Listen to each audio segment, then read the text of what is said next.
আদম নবী জান্নাতে আরামে ঘুমায়।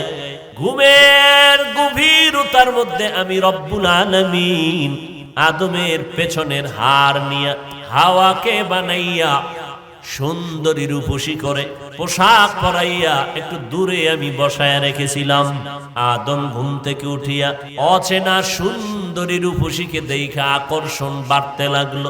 আদম ওদিকে মন যায়নি, কয়ে যায়, বলে যাওয়ার আগে পদ্ধতিটা কমপ্লিট করে নাও, আমি আল্লাহ এর সাথে তোমার হালাল বৈধতার সার্টিফিকেট দিতেছি। বলে কেমনে? বলে আমার বিশ্ব নবী রাহমাতুল লিল আলামিনের উপরে 4 বার অথবা তুমি 11 বার দরুদ শরীফ পড়ো তো হালাল হয়ে যাবে। আদম নবী তাই করলেন। 11 বার মদিনাওয়ালা নবীর উপরে দরুদ পড়লেন। আম্মা জান হাওয়া হালাল হয়ে গেলেন। 2 জন জান্নাতে থাকবেন। আল্লাহ বললেন, থাকো, আনতা ওয়া যাওজুকাল জান্নাতা ওয়া কুলা মিনহা রাগাদান হাইসু শি'তুমা। মনে যখন যা চায় জান্নাতের ভেতরে বিচরণ করো আর খাও, তবে সাবধান। একটা গাছকে ইশারা করে বললেন, ওয়ালা তাকরাবা হাযিহিশ শাজারা, ওই গাছের নিকটেও যাইবা না, যদি যাও তো জালেম। ফাতাকুনা মিনাজ জালিমিন।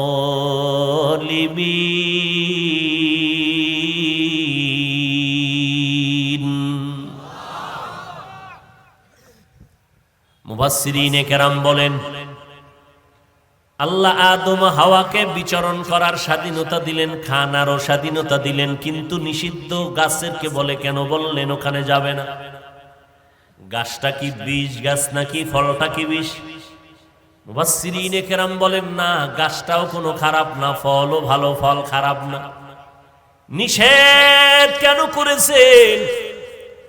কিয়ামত পর্যন্ত আওলাদে আদমদের আল্লাহ একটা বিধান কায়েম করায় দিলেন আদমের মাধ্যমে। এই আদম সন্তান, জান্নাতের মধ্যে তোমার আব্বা আম্মা বিচরণ করেছে, মনের মতো খাইছে, কিন্তু এরপরও সীমাবদ্ধ স্কেল লাগায় দিছি, পাইলেই খাওয়া যাবে না, নিষিদ্ধ গাছের কাছেও যাইবা না। তোমাদের জিহ্বাটাও কিন্তু গরুর মতো দৌড়ায়, হালাল চেনে না, হারাম চেনে না। সাবধান, খাইতে কোনো নিষেধ নাই, স্বাধীনতা দিয়া দিলাম, তবে বাবার মতো তোমাদের উপরেও সীমাবদ্ধতা দিলাম। জীবনে যত হালাল পাবি খাবি, তবে হারাম দেখলে খাবি না। হারাম খানা বন্ধ করে দিও, ব্যবসা করো হালাল, কিন্তু ব্যবসার নামে সুদের সাথে জড়িত হইও না, হারাম। সুদ দিবা না, নিবা না, সাক্ষীও থাকবা না, তাহলে যে দিল যেই পরিমাণ অপরাধী, যে নিল সে ওই পরিমাণ অপরাধী, যারা লেখলো সাক্ষী হইল সবাই একই অপরাধী। বলে অপরাধ কি? বলে ছোট অপরাধ, নিজের মায়ের সাথে 24 ঘন্টা জিনার গুনাহ লেখা হবে। নাউজুবিল্লাহ, আয়েনা হারাম খাইয়া এত মজা পাইছে, ও নাউজুবিল্লাহ, আয়েনা। আল্লাহ তাআলা বলেন, আমি 2 দল মানুষের সাথে যুদ্ধ করার ঘোষণা দিয়েছি। 2 দল মানুষের সাথে আমি আল্লাহ নিজে যুদ্ধ করার ঘোষণা দিলাম। এক দলের কথা কোরআনে, আর এক দলের কথা বুখারী শরীফে। কোরআনের বর্ণিত সূরা বাকারা 275 নম্বর আয়াত। সুদের সাথে যারা জড়িত হবে আল্লাহ তাদের সাথে যুদ্ধর ঘোষণা দিলেন, কারণ তোর মায়ের সাথে তুই জিনার গুনাহ করবি, আমি আল্লাহ তোরে ছেড়ে দিতে পারি না। সুদের সাথে যারা জড়িত ভালো করে রেকর্ড করেন, কলবে ঢুকান, জীবনভর নামাজ পড়বেন, একটা সিজদাও কবুল হবে না। 13,000 বার মক্কায় হজ করবেন, একটা লাব্বাইকও কবুল হবে না। সুদের খাতায় নাম লেখাইয়া 5 তলা মসজিদ বানাইলো, একটা নেক আমলনামায় আসবে না। 13,000 বার কোরআন খতম করলে একটা অক্ষরের নেক আমলনামায় লেখা হবে না। যতবার মোনাজাত দিবেন কসম আল্লাহর একটা মোনাজাতও কবুল হবে না। কোরআন শরীফ খুলো, তওবা না করে যদি মরে যাও, আল্লাহ ঘোষণা দেয় চিরস্থায়ী তোমার জন্য জাহান্নাম। बातिल से दबने वाले ऐ आसमान ही है हम, बातिल से दबने वाले ऐ आसमान ही हम, सो बार कर चुके हैं तू इम्तिहा हमारा, सो बार कर चुके हैं तू इम्तिहा हमारा।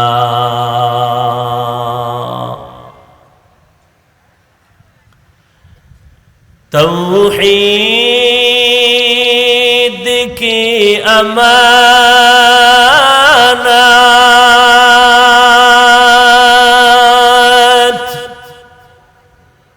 सीनों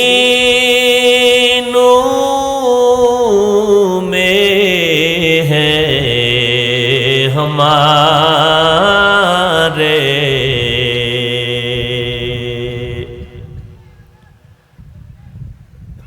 तौहीद के अमानत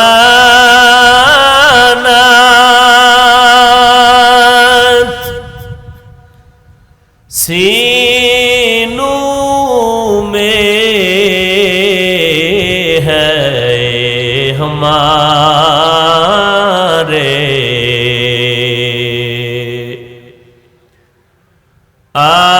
आसान ही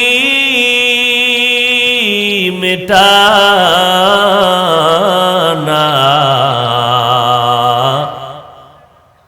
नामो निशा हमारा,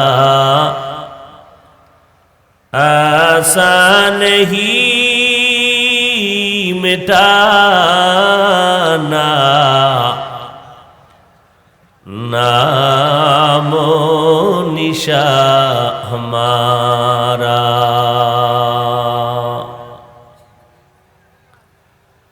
मुहम्मद ने आकर कुफर को मिटाया,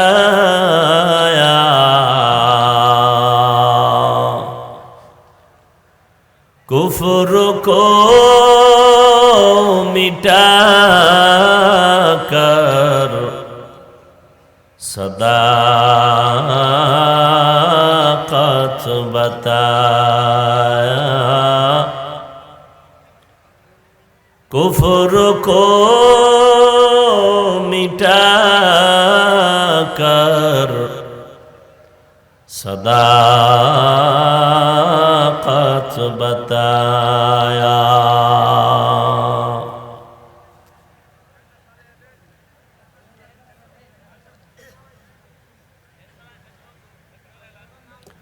চারাবাগ উত্তরপাড়া জামে মসজিদের উন্নয়ন কল্পে যুব সমাজের উদ্যোগে আয়োজিত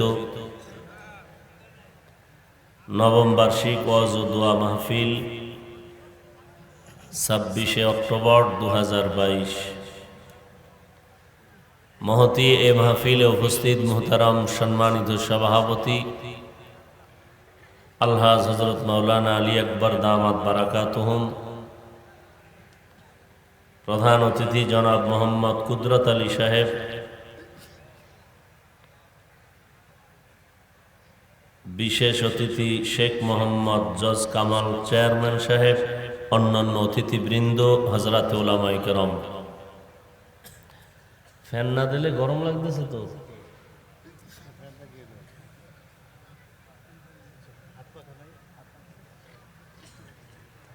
আল্লাহ পাকের দরবারে লাখো কোটি শুকর যে আল্লাহ পাক এই ফিতনার জামানায় কোরআন ও সুন্নাহর ভিত্তিতে সহি তরিকায় কিছু কথা বলার জন্য, শুনবার জন্য আমাদেরকে কবুল ও মঞ্জুর করেছেন। হাজার ও লাখো মানুষের মধ্য থেকে বাছাই করে যে আল্লাহ পাক আমাদেরকে,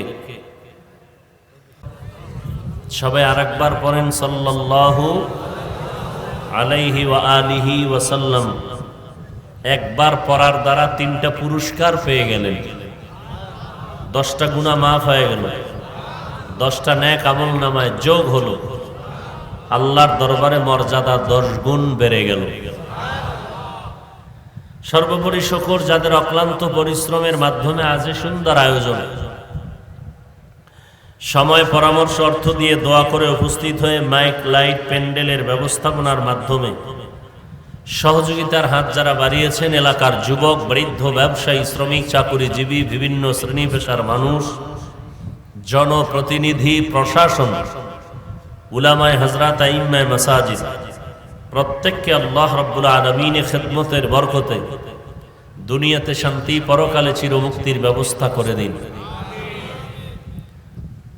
অন্যদিকে মনটা না ঘুরাইয়া এদিকে মনটাকে মনোনিবেশ করেন। কষ্ট করে আসছেন, কষ্টটাকে অনর্থক যেন নষ্ট হয়ে না যায়। মোবাইলটা বন্ধ করে হেফাজতে নিজের পকেটে আটকায় রাখেন, না হয় শেষ সময় আমও যাবে, সালাও যাবে, বয়ানও যাবে, মোবাইলও যাবে, কিচ্ছু থাকবে না, খালি হাতে ঘরে যেতে হবে। ওয়াজ মাহফিল, অপারেশন থিয়েটার, মানুষের কলবের অপারেশন হয়। অন্যান্য হসপিটালে মানুষের দেহের অপারেশন হয়, আর ওয়াজের প্যান্ডেলে মানুষের কলবের অপারেশন হয়। ব্যবধান কি?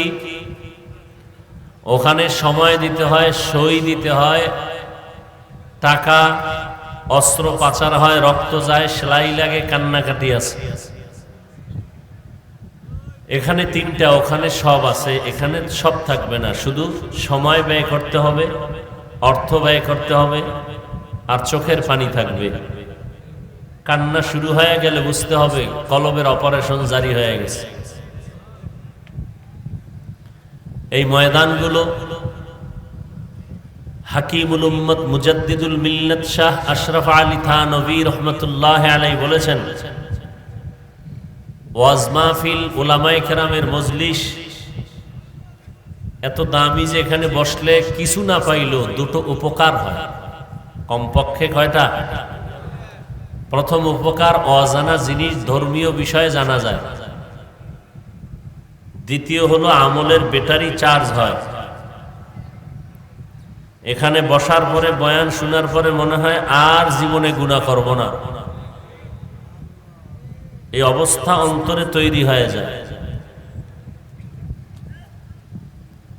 তো আমলের ব্যাটারি চার্জ করার এই ময়দান,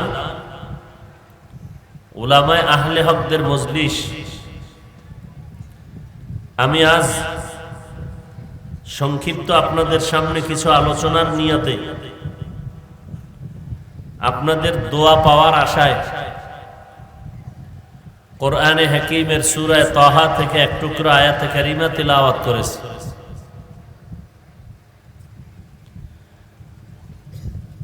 নবীজির অসংখ্য হাদিস শরীফ থেকে একটি হাদিস পড়েছি। আয়াত ও হাদিসের আলোকে ইখলাস ও রুহানিয়াতের সমন্বয় কিছু কথা বলার মতো, শুনবার মতো আল্লাহ আমাকে, আপনাদের সবাইকে তৌফিক দান করেন। দীর্ঘ সময় আপনারা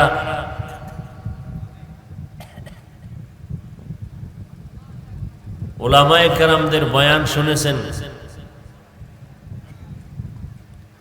বিশেষ করে আমাদের বাংলাদেশের গৌরব, বর্তমান চেয়ারম্যান হযরতুল আল্লাহ মুফতি হেদায়েতুল্লাহ আজাদি সাহেব দামাত বারাকাতুহুম কোরআন হাদিসের আলোকে আপনাদেরকে অত্যন্ত সুন্দর আলোচনা করেছেন। আমলের নিয়তে বসলে আর বেশি আলোচনার প্রয়োজন হয় না। আমরা আমলের নিয়তে কমই বসি, কোন বক্তার ডিজাইন কেমন এগুলো দেখতে বসি।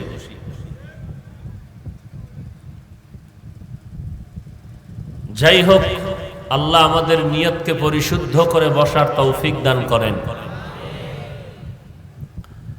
যে আয়াত আমি পড়েছি আপনাদের সকলের পরিচিত মুখস্থ করা একটি আয়াত। আল্লাহ বলেন, মিনহা খালাকনাকুম, মানব জাতি তোমাদেরকে মাটির থেকে সৃষ্টি করেছি। অফিহা নুঈদুকুম, এবং মাটির গর্ভে তোমাদেরকে নিয়ে যাব। ওয়া মিনহা নুখরিজুকুম তারাতান উখরা, পুনরায় ওই মাটির গর্ভ থেকে তোমাদেরকে আমার আদালতে হাজির করব। হাদিসে নবী বলেন, মাইয়েতকে যখন কবরস্থ করে সবাই বিদায় নিয়ে চলে যায়, তখন কবরে দুজন ফেরেশতা ঢুকে মাথার দিক থেকে। ওদিক থেকে একটা আওয়াজ আসে, আসবানা। কে? বলে, আমি হলাম এই মাইয়েতের বন্ধু কোরআনুল করিম। ফেরেশতার ডান পার্শ্বে যায়, সেখানে একই আওয়াজ, আসবানা। কে? বলে, আমি হলাম এই মাইয়েতের বন্ধু নামাজ। ফেরেশতারা বামে যায়, সেখানেও একই আওয়াজ, আসবানা। কে? বলে, আমি হলাম এই মাইয়েতের বন্ধু রোজা। ফেরেশতারা পায়ের কিনারায় যায়, সেখানে একই আওয়াজ, আসবানা। কে? বলে, আমি হলাম এই মাইয়েতের বন্ধু যাবতীয় নেক আমল, দস্তরখানের আমল, মেসওয়াকের আমল, টুপির আমল, সুন্নতের যাবতীয় নেক আমল। সংক্ষেপ কথা, যে আয়াত মিনহা খালাকনাকুম, এই আয়াতটা আমার ধারণা সবাই পারেন।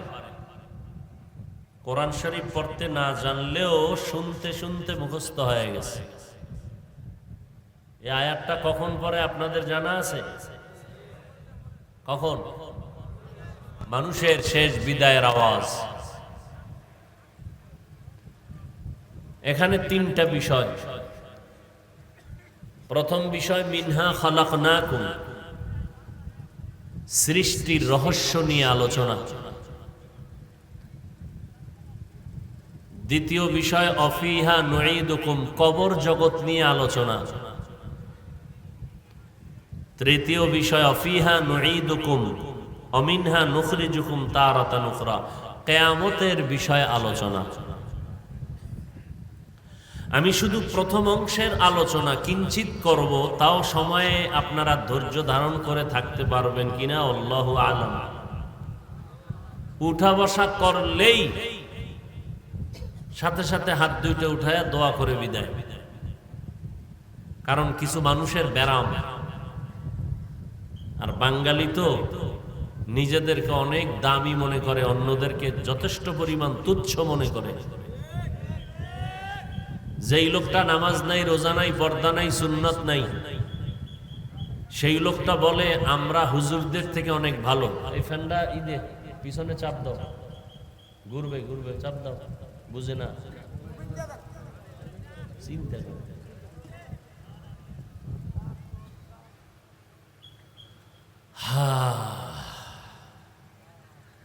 তাহলে যেই মানুষটা,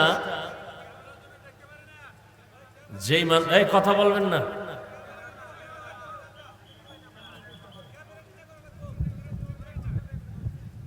আপনারা স্টেজে আসেন।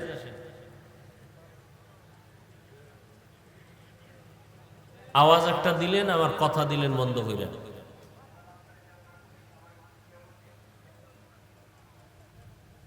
বয়ান বান্দার ইচ্ছায় হয় না। ওই আর একজন এখন মনে হয় অস করে নাকি মাইক লেগে, এত ঝামেলা। বয়ান মুখস্থ করে করা যায় না। অনেক জায়গায় বয়ান করতে চাই, বয়ান আসে না। আর অনেক জায়গায় বয়ানের টাইম কখন চলে গেল টেরই পাওয়া যায় না।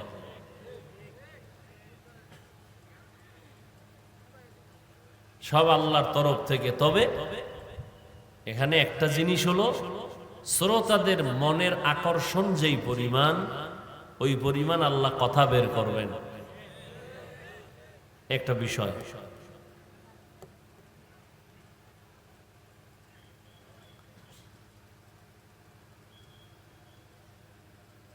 তো যে কথা বলতেছিলাম, অনেক মানুষ দীর্ঘ টাইম বসে বসে ওয়াজ শুনে, মোনাজাতের আগে দিয়া উঠে চলে যায়। কেন? শয়তানের উপরে ভর করে। মানুষের উপরে জিন ভর করে না? জিন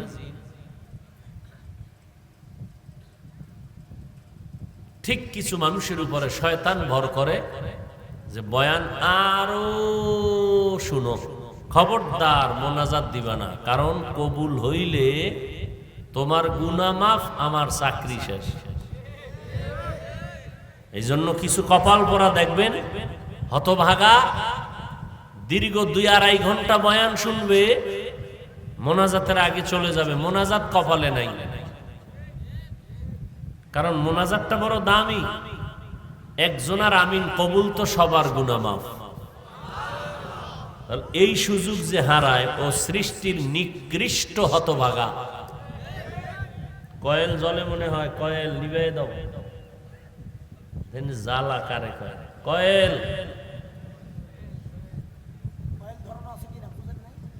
অবশ্যই আছে, নিবাও, নাইলে কোন চোরের ঘরের চোর বিড়ি টানে। দুইটার একটা হবে, বন্ধ করাও তাড়াতাড়ি।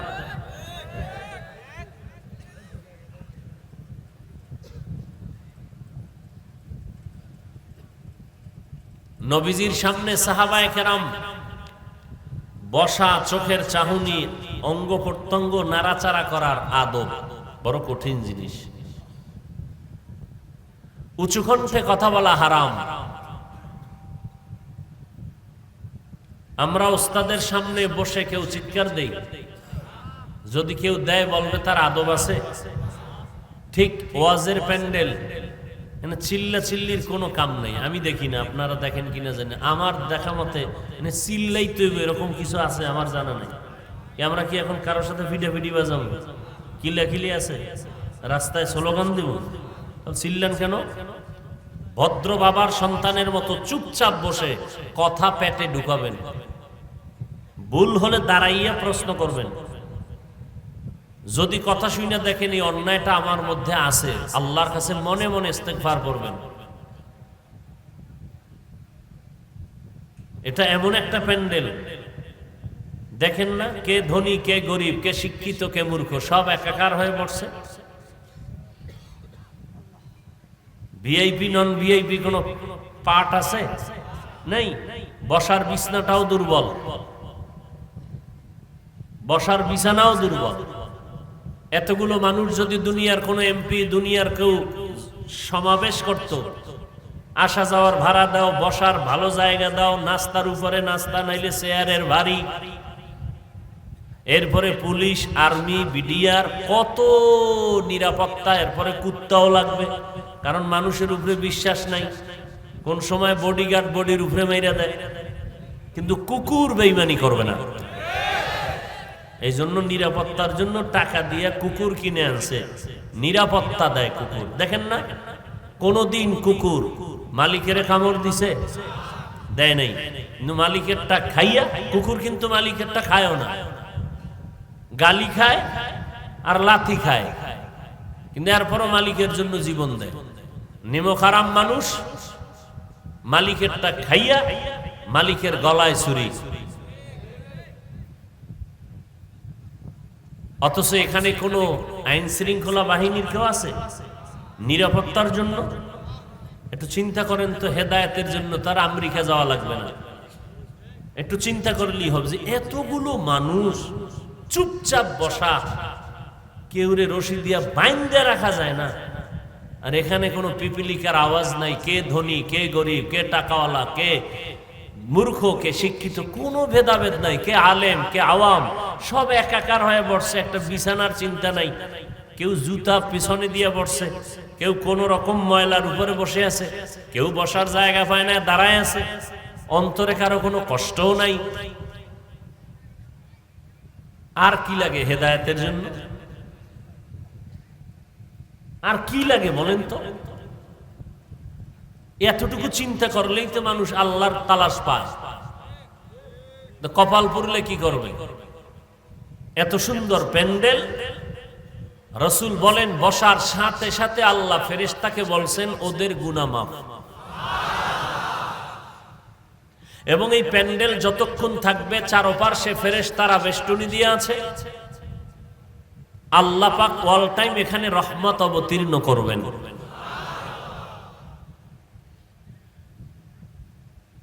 এবং একজনের উপরে যদি আল্লাহর রহমত আসে, এইটা রহমতের অংশ সবাই পেয়ে যাবে।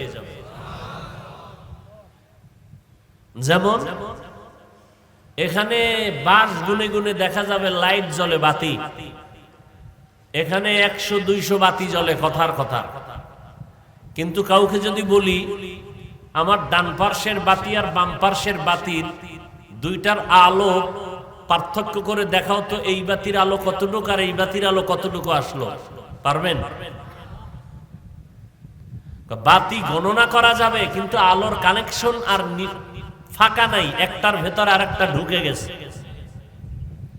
ঠিক তেমনি ভাবে এখানে সব মাথা গণনা করা যাবে, কিন্তু কলবের কালেকশন একটার মধ্যে আর একটা ঢুকে আছে।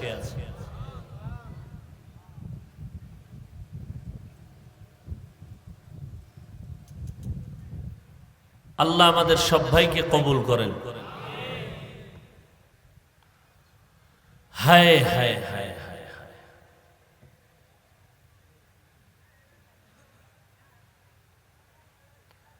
তো আলোচনায় ঢুকতেছি, সৃষ্টি জগৎ নিয়ে কথা, শুধু এতটুকুই। আয়াতের পয়েন্ট 3টা: কবর জগৎ, হাসর জগৎ আর সৃষ্টি জগৎ। প্রথম অংশ মিনহা খালাকনাকুম, বাস এই এতটুকুর বিষয় আলোচনা করো না। হ্যাঁ, মিনহা খালাকনাকুম, আল্লাহ বলেন আমি তোমাদেরকে সৃষ্টি করেছি। মিনহা আই মিনাত তুরাব, মাটির থেকে তোমাদেরকে সৃষ্টি করেছি, বা মিন তিন। আচ্ছা, মানুষ সৃষ্টির ক্ষেত্রে আল্লাহ পাক কোরআন শরীফে অন্য জায়গায় বলেন আমি জমাট রক্ত থেকে মানুষ সৃষ্টি করেছি।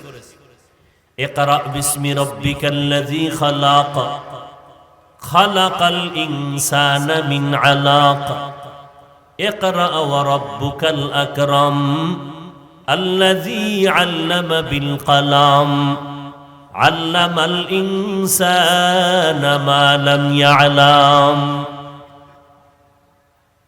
ওখানে বললেন মাটির থেকে, এখানে বললেন জমাট রক্ত থেকে। আর এক জায়গায় আল্লাহ বলেন হাল আতা আলাল ইনসানি হিনুম মিনাদ দাহরি লাম ইয়াকুন শাইআম মাযকুরা ইন্না খালাকনাল ইনসানা মিন নুতফাতিন আমশাজিন নাবতালিহি ফাজআলনাহু সামিআম বাসীরা। আল্লাহ এখানে বললেন আমি নাপাক পানির থেকে তোমাদেরকে সৃষ্টি করেছি। তাহলে কয় কথা পাইলাম? মানুষ সৃষ্টির এক কথা মাটির, আর এক কথা জমাট রক্ত, আর এক কথা পাইলাম নাপাক পানির থেকে। 3 কথার আসল কথা মাটির সৃষ্টি।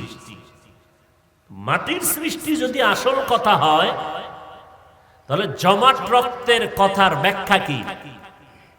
নাপাক পানির সৃষ্টি কথার ব্যাখ্যা কি? আর এক আয়াতে আল্লাহ তিনটার কিছু সমন্বয় করে আরেক জায়গায় বললেন ওয়ালাকাদ খালাকনাল ইনসানা মিন সুলালাতিন মিন তিন সুম্মা জাআলনাহু নুতফাতান ফি ক্বারারিম মাকিন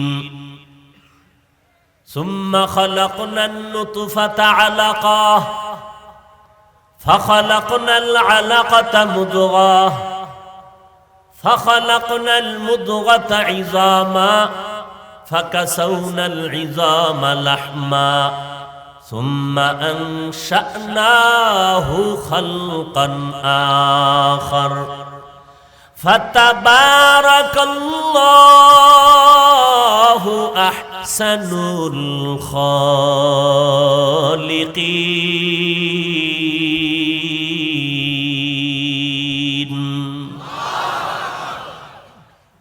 আল্লাহ বলেন, ও মানুষ, তোমাদেরকে আমি আল্লাহ শক্ত মাটির থেকে বানাইছি, নাপাক পানির থেকে তোমাদেরকে আমি আল্লাহ রূপান্তরিত করলাম। ওই নাপাক পানিটাকে 40 দিন করে আমি আল্লাহ ফেরেশতার মাধ্যমে মেহনত করাইলাম। নাপাক পানি 40 দিনের শোধনের কারণে ওটা রক্ত জমাট রক্ত হয়ে গেল। জমাট রক্তকে আবার 40 দিন শোধন করার পরে গোশতের টুকরা, এর উপরে হাড্ডি, আবার 40-এর মেহনতে আবার এর উপরে গোশত। আমি আল্লাহ সুন্দর করে মায়ের গর্ভে সুন্দর একটা স্ট্রাকচার বানায় দিলাম। আমি আল্লাহ আস্তে আস্তে করে ধীরে ধীরে তোমার মতো মানুষটা আমি ফেরেশতার মাধ্যমে মায়ের গর্ভে সুন্দর করে বানিয়েছি। তো আল্লাহ বলেন, আমি মাটির থেকে সৃষ্টি করেছি, এটাই আসল। নাপাক পানির থেকে যদি হয় তো কেমনে হবে? আবার মাটির থেকেই যদি আসল হয়, কই আমাদের তো নাপাক পানির থেকে আমরা আসছি, মাটির থেকে তো আসি নাই। এর জবাব হলো, মাটির থেকে তোমাদের সৃষ্টি করার অর্থ হলো, 1 নাম্বার, আমি তোমার বাবা আদমের ডাইরেক্ট মাটির থেকে আমি আল্লাহ নিজে বানায় দিলাম। আর আদমের পাজরের হাড় থেকে তোমাদের মা হাওয়া আলাইহিস সালামের আমি আল্লাহ বানাইছি জান্নাতের ভেতরে। আদম নবী জান্নাতে আরামে ঘুমায়। ঘুমের গভীরতার মধ্যে আমি রব্বুল আলামিন আদমের পেছনের হাড় নিয়ে হাওয়াকে বানাইয়া সুন্দরী রূপসী করে পোশাক পরাইয়া একটু দূরে আমি বসায় রেখেছিলাম। আদম ঘুম থেকে উঠিয়া অচেনা সুন্দরী রূপসীকে দেখা আকর্ষণ বাড়তে লাগলো। আদম ওদিকে মন যায়নি, কয়ে যায়, বলে যাওয়ার আগে পদ্ধতিটা কমপ্লিট করে নাও।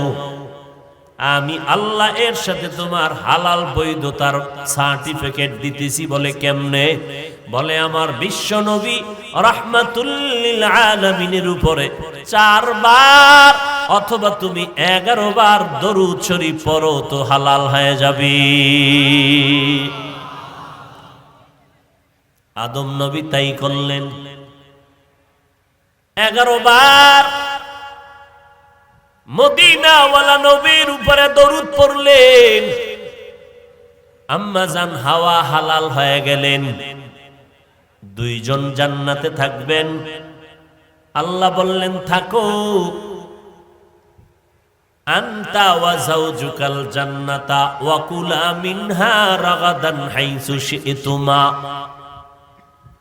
মনে যখন যা চায় জান্নাতের ভেতরে বিচরণ করো আর খাও। তবে সাবধান, একটা গাছকে ইশারা করে বললেন, ওয়ালা তাকরাবা হাযিহিশ শাজারা, ওই গাছের নিকটেও যাইবা না, যদি যাও তো জালেম। ফাতাকুনা মিনাজ জালিমিন।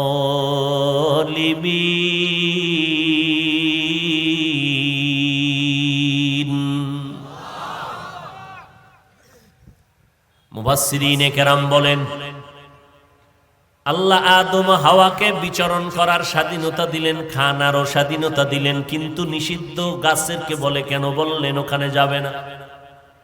গাছটা কি বিষ গাছ নাকি ফলটা কি বিষ? মুফাসসিরিনে কেরাম বলেন না, গাছটাও কোনো খারাপ না, ফলও ভালো, ফল খারাপ না। নিষেধ কেন করেছেন? কিয়ামত পর্যন্ত আওলাদে আদমদের আল্লাহ একটা বিধান কায়েম করায় দিলেন আদমের মাধ্যমে।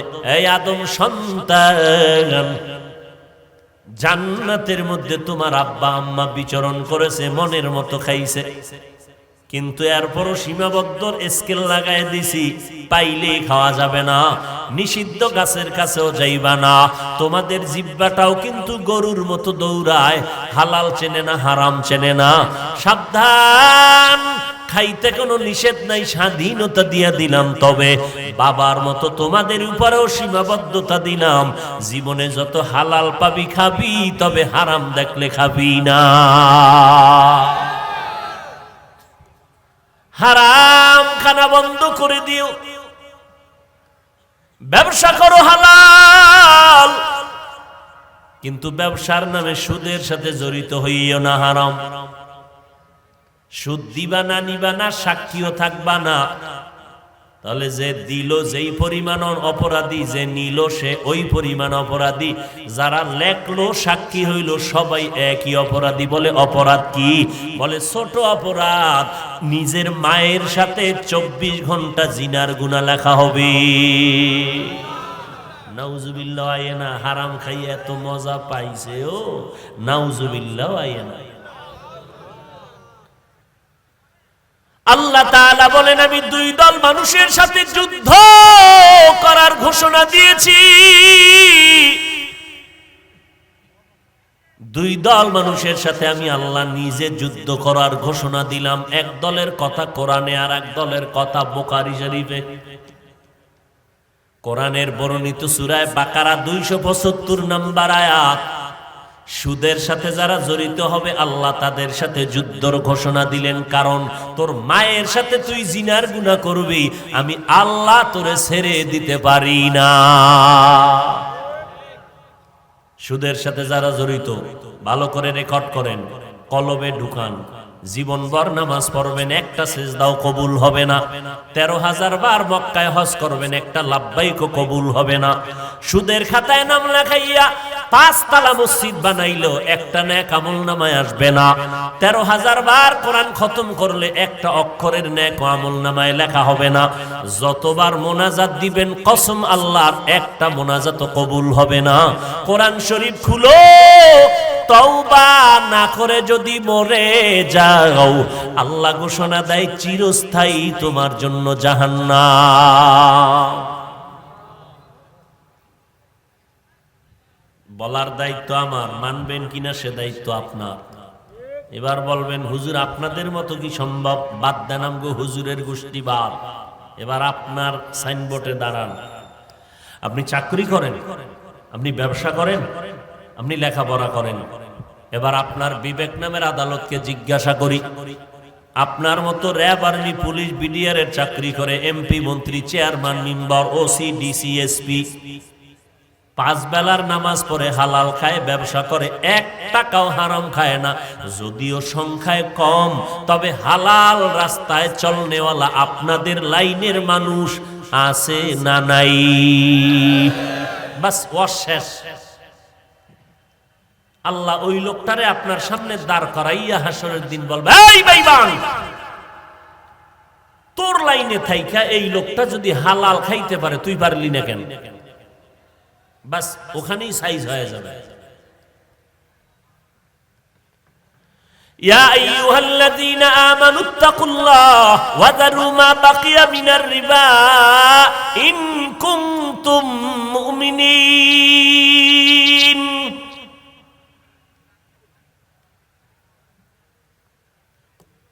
আল্লাহ এই সুদের থেকে আমাদের গোটা জাতিকে হেফাজত করেন। আরো জোরে বলেন রাগ করলেন?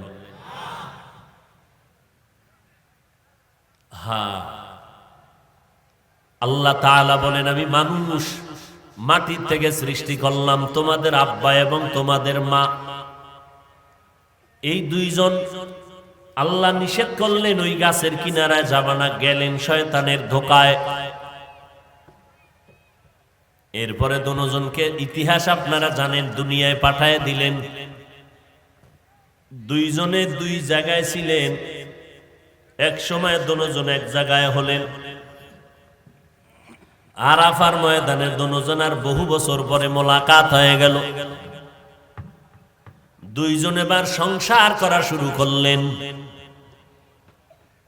রান্না বাড়ি করার জন্য আগুন দরকার, আমার আল্লাহ আগুনের ব্যবস্থা করলেন। এমন আগুন দিলেন যে আগুনে পাত্র পর্যন্ত পুড়ে যায়, রান্না হবে কি?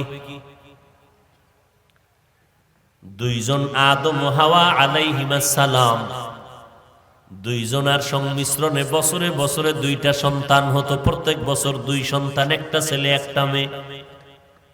পরের বছর আবার একটা ছেলে আর একটা মেয়ে, যমজ। আদম নবীর শরীয়তে নিয়ম হলো আগের বছরের ছেলেটা পরের বছরের মেয়েটাকে বিয়া করবে, আপন ভাই বোন। আগের বছরের মেয়ে পরের বছরের ছেলের সাথে বিয়া হয়ে যাবে।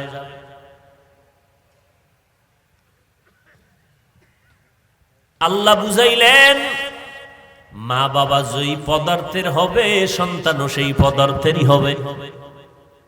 আদম যেহেতু মাটির, আম্মাজান হাওয়া যেহেতু মাটির, আমরা তার সন্তান, আমরাও মাটির। এক জবাব ক্লিয়ার।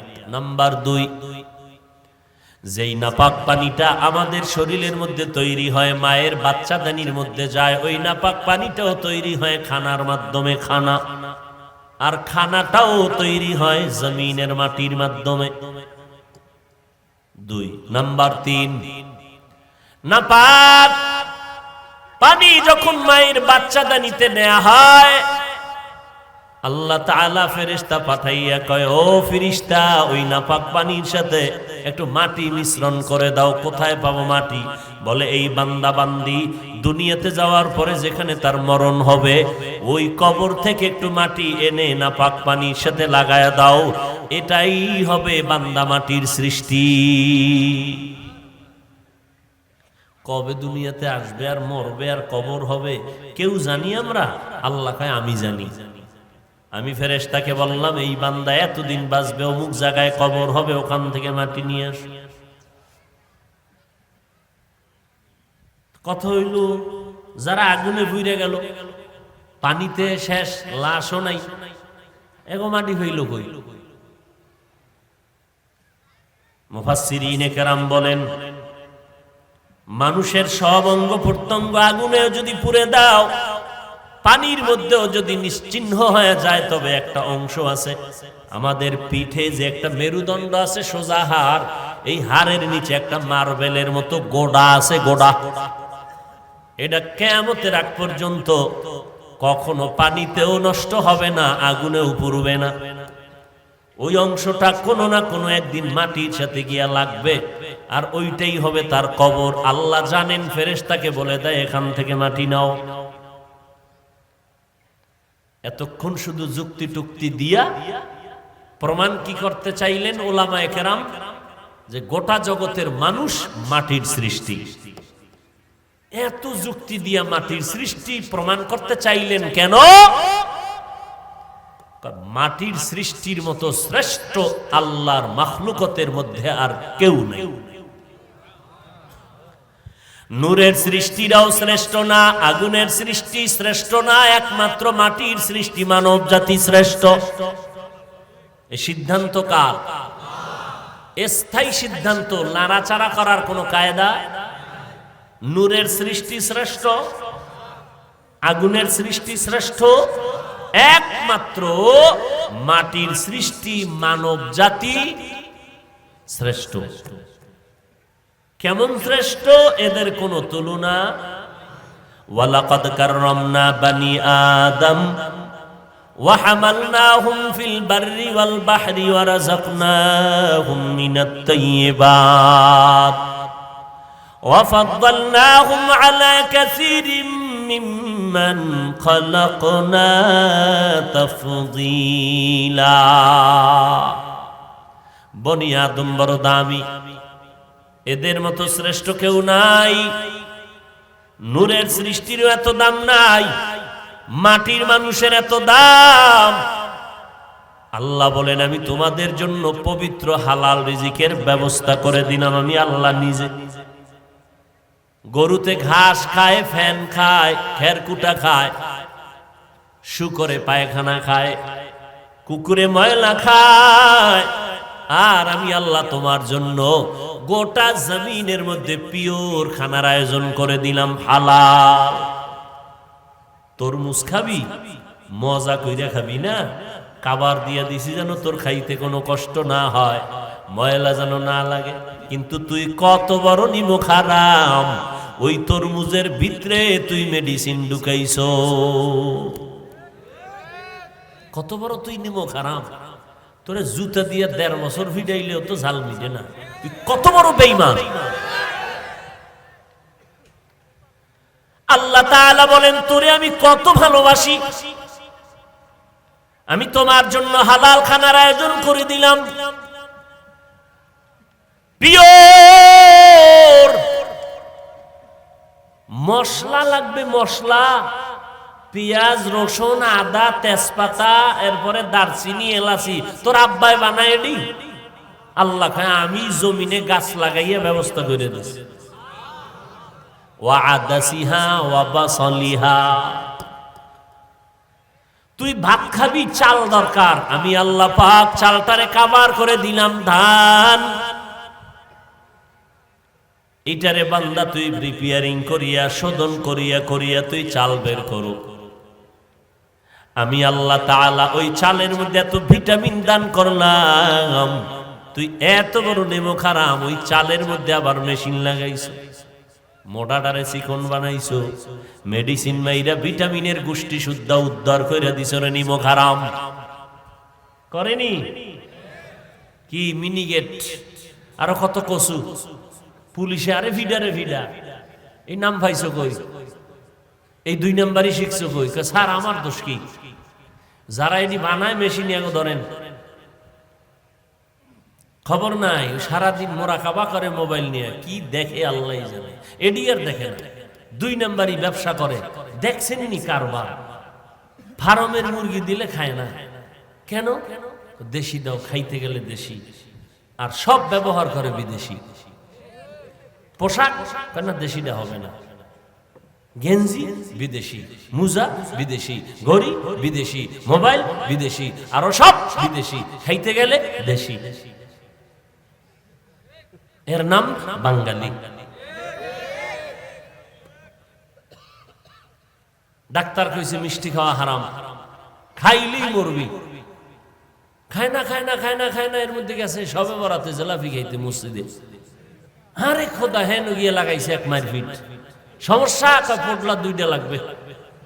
একটা যখন টান দিছে এটা লইছে, আর একটা টান দিতে গিয়ে আরেকজনে দেখছে এটা টান দিয়ে সিরা বিরা ধুম কিলা কিলি। এইবার ওখানতে কসম খাইয়া বের হয়, খোদায় যেন হেন আর না আনে। এর নাম বাঙালি। আল্লাহ হেদায়াত দান করুন। হায় হায়, কি বয়ান শুনবেন আর কি করব। এখানে এমন আশিকে রাসূল আছেন যারা আজকে ফজরের নামাজ পড়েন নাই, জোহরের নামাজ পড়েন নাই, আসরের নামাজ পড়েন নাই, মাগরিব পড়েন নাই, এশার নামাজ পড়েন নাই। কি বয়ান করব আপনারে? আবার একদল আশিক বয়ানের আগেও বিড়ি, মোনাজাতের পরেও আবার বিড়ি টেনে টেনে বাড়ি যাবে। নাই? তুমি কি বয়ান শুনছো? খবর নাই। এরে আল্লাহর বান্দা, কয়দিন এই জমিনে বাহাদুরি করবা? নমরুদের মতো বাহাদুর বর্তমান দুনিয়াতে কেউ নাই, কিয়ামতের আগে আসবে না। যেই নমরুদ আমার আল্লাহকে মেরে ফেলার জন্য রেডি হয়ে গেল, সেই নমরুদের আমার আল্লাহ ধ্বংস করার জন্য কোনো ফেরেশতা পাঠাইতে হয় নাই। একটা অসুস্থ মশার সাথে ছিল জুতা মোবারক। ফেরাউন টাটকা ফকিন্নির বাচ্চা ছিল, মানুষের জমিনে শশা তরমুজ মাথায় করে টাই না মিশরের বাজারে নিয়ে কিছু টাকা পাইত। বদিল্লা কাজের ভোলা ওই মিশরের কবরস্থানের দারোয়ান হামানের লাগে যোগাযোগ কইরা এক পর্যায়ে আস্তে আস্তে কিছু টাকা জমাইয়া এবার টাকার বাহাদুরি হইয়া বহু পরে এক সময় মিশরের চেয়ারে বসে কয়, আমি শুধু খোদা, আনা রব্বুকুমুল আ'লা, আমি সব থেকে বড় খোদা। আল্লাহ কয়, দেখ তুই কত বড় খোদা, তোর লাশটা কিয়ামত পর্যন্ত রাইখে দিবি, মানুষ দেখবে তুই কত বড় খোদা। আছে না লাশ? কোটি টাকার মালিক দেখো অভাব হয় না দূর, গরিব ঘুমায় আরাম করে মনটা বাহাদুর। ফেরাউনের লাশটা দেখো মিশর জাদু ঘরে, খায় না মাটি পোকা মাছি সবাই ঘৃণা করে। হৃদয়ে থাকিবে যার নম্রতা সদা, রহমত আসিবে সেথা প্রভুর ওয়াদা। বড়র বড়াই থাকলে দিলে রহমত আসবে না, নিজেকে নিজে ছোট মনে করিও সদা। উঁচু জমিন থেকে পানি নিচু জমিনে যায়, তেমনি খোদার রহমত আসে নম্রতার হৃদয়। ভোগবিলাসের বাড়ি গাড়ি পরে রবে সব, থাকতে সময় স্মরণ করো আল্লাহ আমার রব। কই টাকার বালিশ বানাইয়া মনে হয় যেন ঘুমাইতেন যমুনা গ্রুপের মালিক আল্লাহর বান্দা আজ দুনিয়ায় নাই।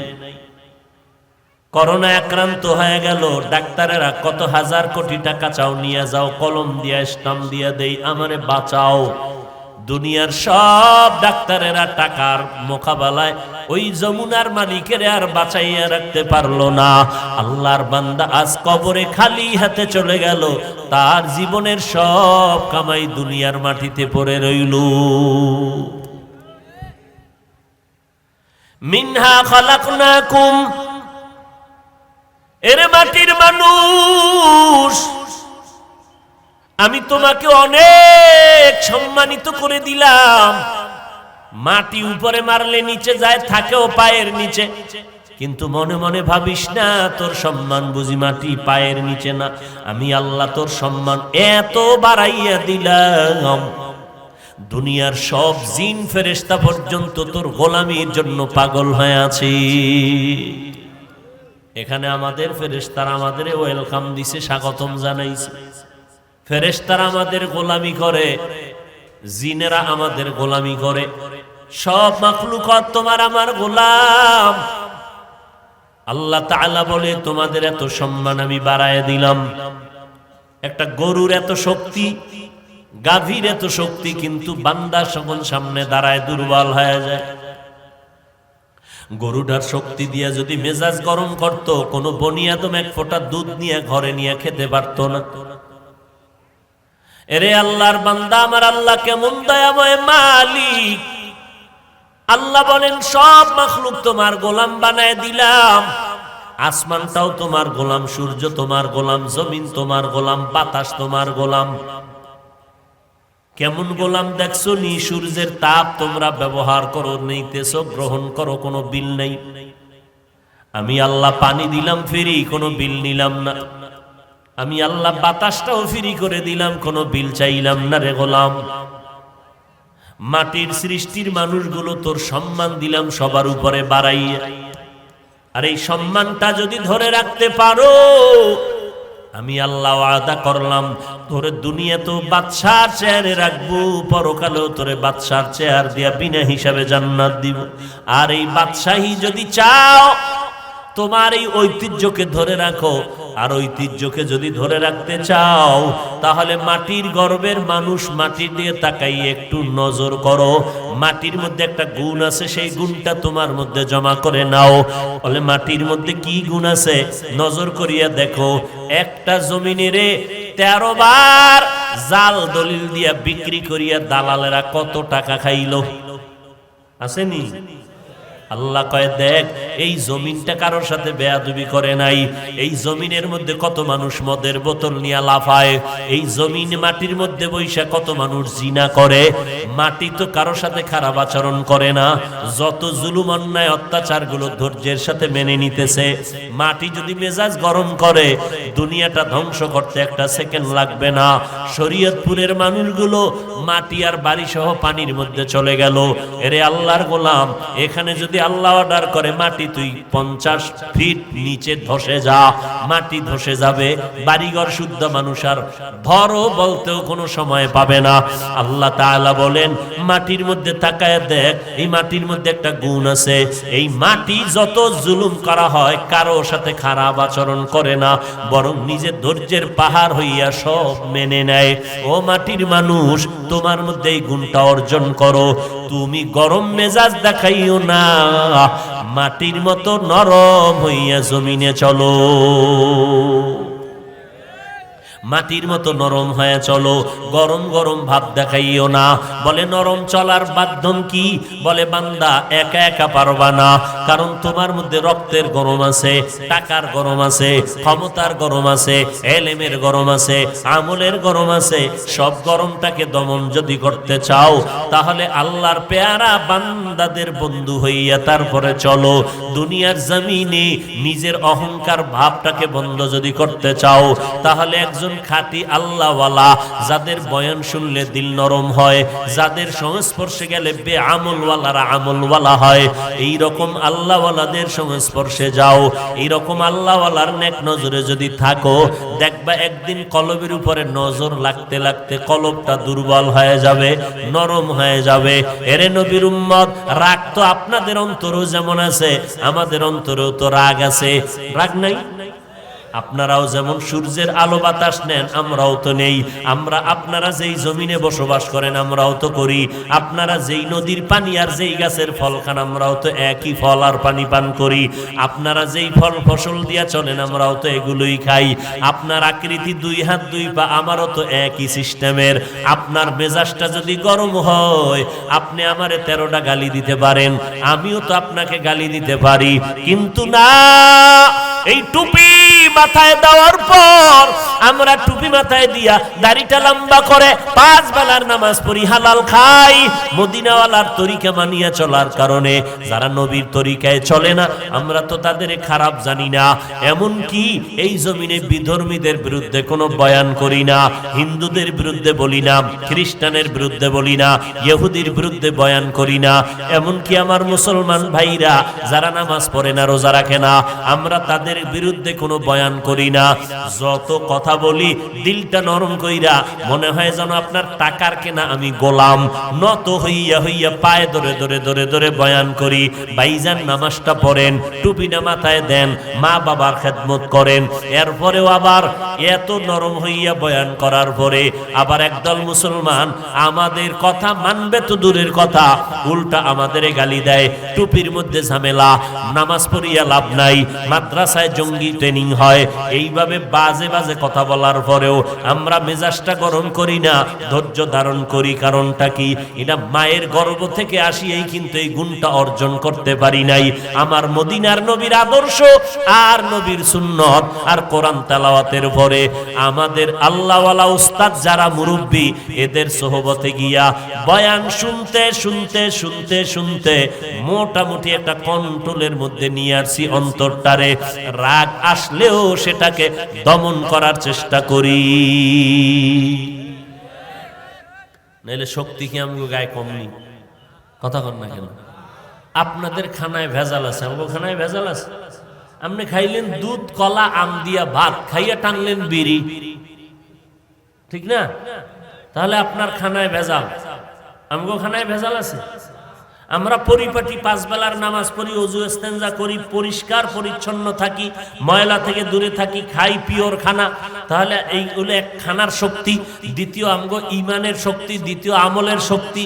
এই কারণে আমগো অস্ত্র নাই, লাঠি নাই, টাকা নাই, ঘর নাই, বাড়ি নাই, ফকিন্নি আমরা হুজুরেরা।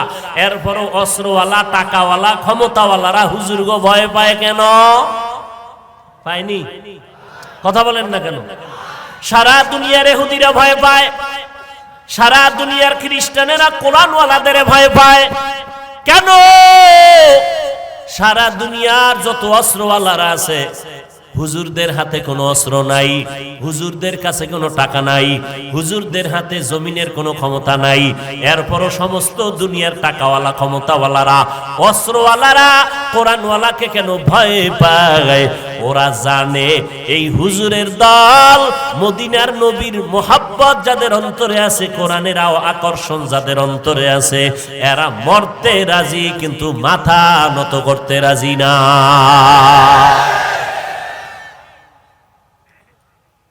এরপরও আমরা কত গালি শুনি, চুপ চুপ। একটা জবাব তো দূরের কথা, উল্টা জবাব দেই কি?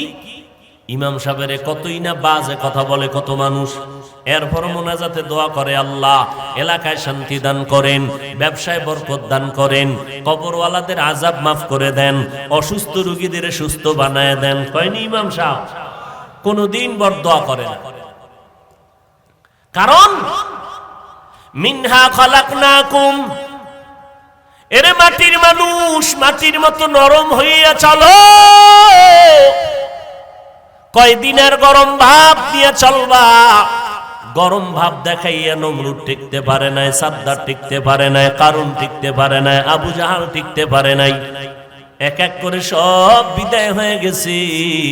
ও আল্লাহর বান্দারা, এখনো সময় আছে, নবীর মোহাব্বতে তরিকাটা গলার মালা বানাও। ও এলাকার মুসলমান, ও পর্দার আড়ালের আম্মা জানেরা, বোনেরা, ও বৃদ্ধ বাবাজি, মাটির মতো নরম তবিয়তটা, অভ্যাসটা অন্তরে নিয়া সন্তানগুলোকে আদর্শওয়ালা বানাও। দুনিয়া কিছুই না রে বাবা। আজকে আমি টাকার গরম দেখাই, আমার শিক্ষার গরম দেখাই, আমার গরমের মেয়াদ কত জানেননি? আমার বক্তাগিরির একটা গরম আছে, আমার মতো বড় কণ্ঠওয়ালা বক্তা বাংলাদেশে নাই। এই যে গরম গরম ভাব দেখাইয়া চলবো, এই গরমের মেয়াদ কত? আজরাইল আসা পর্যন্ত। আজরাইল যখন এসে হাজির হয়ে যাবে, তখন 3টা সাদা কাফন আমার জন্য রেডি হয়ে যাবে। কে বক্তা, কে শ্রোতা, কে ইমাম, কে মুক্তাদি, কে ডাক্তার, কে রোগী, কোনো ভেদাভেদ থাকবে না। 3টা সাদা কাফনের প্যাকেটে আপনিও যাইবেন, আমিও যাব। ওই প্যাকেটটা বানাইয়া যখন বাঁশবাগানে কবরের মধ্যে রেখে সবাই চলে যাবে, ওই কবরে কোনো ফেরেশতা জিজ্ঞাসা করবে না তুমি কয় নাম্বারের নেতা, কয় টাকার মালিক, তোমার বাড়ি গাড়ি কেমন, শিক্ষাগত যোগ্যতা কেমন। আমি হাফিজুর রহমানকে যেই প্রশ্ন করবে, আপনাকে সে একই প্রশ্ন করবে। সমস্ত কবরওয়ালাদের 3টা প্রশ্ন করবে। রবের পরিচয় দাও, ধর্মের পরিচয় দাও, রাহমাতুল লিল আলামিনের পরিচয় দাও। এই 3টা প্রশ্নের জবাব যারা দিতে পারবে, মদিনার নবী বলেন তাদের কবর হবে রওজাতুম মির রিয়াজিল জান্নাহ। আর যারা জবাব দিতে পারবা না, তাদের কবর হবে হুফরাতুম মিন হুফারিন নার। ও আল্লাহর বান্দা, কয়দিনের যৌবনের বাহাদুরি করবি? আমরা বলি না সবাই আমাদের মতো টুপিওয়ালা হয়ে যাও, না না।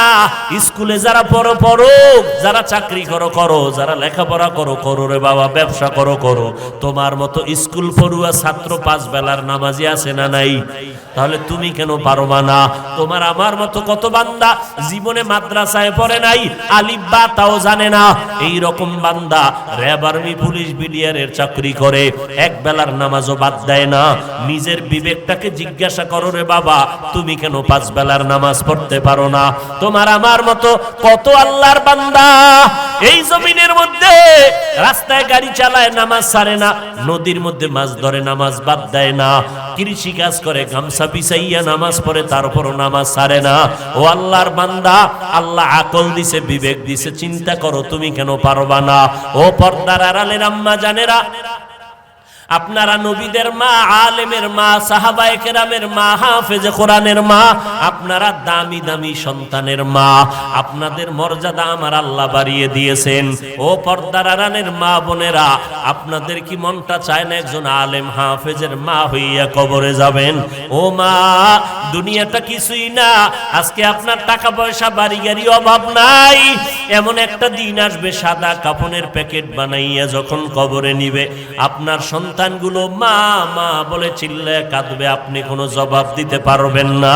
ও আম্মা জান, আজ আপনি স্বামীর ঘরে আসিয়া সন্তানের মা হইলেন, আপনারও তো মা আছে, ওই মায়ের চিন্তা করেন আপনার সন্তান নিয়ে আপনি কি পরিমাণ কষ্ট করেন। আপনার মাও কিন্তু এই পরিমাণ কষ্ট করেছিলেন। আজ ওই মা কবরে চলে গেছেন, আপনাকেও তো একদিন কবরে চলিয়েই যেতে হবে। ও পর্দার আড়ালের আম্মা জান, আপনারা খাদিজা রাদিয়াল্লাহু আনহার মতো নারী, ফাতেমা রাদিয়াল্লাহু আনহার মতো নারী, নবীজির বিবি আয়েশা রাদিয়াল্লাহু আনহার মতো আপনারা নারী। আপনাদের জান্নাত যাওয়া বড় সহজ। স্বামীর খেদমত করেন, মাল হেফাজত করেন, সন্তানগুলো আদর্শওয়ালা বানান, সন্তানটাকে আদর্শওয়ালা আদবওয়ালা বানান। সন্তান ডাক্তার হবে আলহামদুলিল্লাহ, তবে আদর্শ যেন ঠিক থাকে। আপনার সন্তান ইঞ্জিনিয়ার বানাবেন আলহামদুলিল্লাহ, তবে সন্তান যেন চরিত্রহীন না হয়। আপনার সন্তানের একজন বড় ডাক্তার বানাবেন আলহামদুলিল্লাহ, তবে ব্যবহারে যেন কোনো মুরব্বীরা কষ্ট না পায়। ও আল্লাহর বান্দিরা, আল্লাহর কাছে দোয়া করেন, তওবা করেন, আল্লাহকে বলেন, আল্লাহ নেককার সন্তানের মা বাবা হওয়ার তৌফিক দান করে দাও। সন্তান ডাক্তার হলেও কোনো দুঃখ নাই, যদি আমার সন্তান নবীর তরিকা মতো চলে, মানুষের দোয়া নিয়ে কবরে যাইতে পারে। ও যুবকেরা, আল্লাহর কাছে তওবা করে নাও। দুনিয়ায় কয়দিন আর থাকবা, আল্লাহর কাছে তওবা করো। আর আল্লাহকে বলো, হে মালিক, আমি ডাক্তারি পড়ি, ইঞ্জিনিয়ারিং পড়ি, যাই পড়ি, আর কোনোদিন ব্যবহার কারো সাথে খারাপ করব না, মা বাবার সাথে খারাপ আচরণ করে বরদোয়া নিব না, ওলামায়ে কেরামের বিরোধিতা করে গুনাহগার হব না, নবীর তরিকার বাহিরে চলব না, দেশের বিরুদ্ধে জাতির বিরুদ্ধে কোনো ষড়যন্ত্রে লিপ্ত হব না। আল্লাহর কাছে মনে মনে তওবা করে নাও। আমার আল্লাহ তওবার দরজা খুলে রাখলেন, অন্তরটাকে বুঝাও। ও পর্দার আড়ালের আম্মা জান, আপনাদের মতো মা এখনো এলাকার মধ্যে ঘুরলে দেখবেন বহু মা এখনো আছে, 5 বেলার নামাজ বাদ দেয় না, স্বামীর খেদমত করে, পর্দা করে, হালাল খায়, রাতের বেলা তাহাজ্জুদের নামাজটা পর্যন্ত পড়ে। ও মা, আপনি কেন পারবেন না? কয়দিন আর দুনিয়াতে থাকবেন? আপনার আর 5 বছর বাঁচার গ্যারান্টি নাই। আজরাইল যদি আসে, সবাই আপনার লাশটা ঘর থেকে নামাইয়া বাসবাগানে নিয়ে যাবে। অতএব এখনো সময় আছে তওবা করার জন্য। আল্লাহ বলেন, তওবা করলে মুহূর্তে জীবনের সব গুনাহ মাফ করে দিব। ও আল্লাহর বান্দারা, বৃদ্ধ বাবাজি, পর্দার আড়ালের মা, যুবক, আল্লাহকে মনে মনে ডেকে বলো, হে আল্লাহ, দুনিয়াতে আসিয়া কত অপরাধ করেছি রে মালিক, আমার অন্যায়ের খবর আমার মা বাবা ভাই বোনেরা জানে না, আপনি জানেন। আজকে থেকে তওবার নিয়ত করে ফেললাম, আর নামাজ ছাড়ব না, বেপরদায় চলব না, মা বাবাকে কষ্ট দিব না, নবীর তরিকার বাহিরে চলব না। ও দয়ার মালিক, মেহেরবানি করে তুমি আমাকে মাফ করে দাও। ওলামায়ে কেরামের পরামর্শ নিয়ে চলবো, জাহান্নামী হইয়া কবরে যাব না। তওবা করার যদি অন্তরে নিয়ত থাকে, অন্তরে কোনো দুর্বলতা না থাকে, মরে গেলে যাব, হায়াতের মালিক আমার আল্লাহ, ইজ্জতের মালিক আমার আল্লাহ। আয় আল্লাহ, আপনি হায়াতের মালিক, ইজ্জতের মালিক, রিজিকের মালিক। মরিয়া গেল আর নামাজ ছাড়ব না, দেশ জাতির বিরুদ্ধে ষড়যন্ত্রে লিপ্ত হব না, মা বাবার দোয়া নিয়ে চলবো, উলামায়ে কেরামের পরামর্শ নিয়ে চলবো। তওবা করার যদি অন্তরে কারো খাঁটি ভাবে নিয়ত থাকে, খাঁটি তওবার নিয়তে আমার আল্লাহকে দুটো হাত উঁচু করে দেখায় দেই। আয় আল্লাহ, আমাদের হাতগুলো কবুল করে নেন, তওবা কবুল করে নেন, তওবার উপরে মজবুত হইয়া চলার তৌফিক দান করেন, আমিন। আলহামদুলিল্লাহি রাব্বিল আলামিন, والصلاة والسلام على سيد الأنبياء والمرسلين وعلى آله وأصحابه أجمعين يا أرحم الراحمين يا أرحم الراحمين يا أرحم الراحمين رب ارحمهما كما ربياني